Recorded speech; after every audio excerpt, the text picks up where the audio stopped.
Kaya ang ating pagsiset ng amperes ay didepende rin sa sukat ng ating electrode. Kaya nga po kung makikita nyo, pagka bumili kayo ng welding rod na isang kahon, makikita nyo sa likod may nakasulat mga ideal na pagset ng amperes. Yun ang amperes na makakatunaw ng iyong bakal sa welding rod. Diba? Halimbawa ito po ay 2.5 mm. Ayon sa nakasulat dyan, 60 to 90 amperes ang makakatunaw dito. So, pag isinet mo to ng 50 or 40, hindi na to sisindi. Gets niyo po? Kasi makapal ang bakal niya eh. Hindi siya makakatunaw nito. So, dapat siyang ilagay sa set kung saan matutunaw ang iyong electrode. Tama? Ngayon, kung ang electrode mo ay isinet mo sa welding machine mo sa amperes na 90 to 100. Tapos, ang i-weld mo naman, ang kapal po nito ay 1.5. So, ito po ay mas manipis kaysa doon sa ating welding rod. So, ano i-expect mo mga best friend? Talagang mabubutas ito.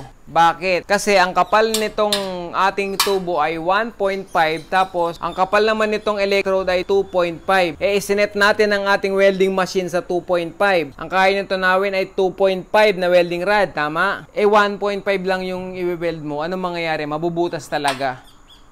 Kaya, basically, mga best friend, dapat ang electrode natin kapag magwe-weld tayo ay mas manipis doon sa ating bakal.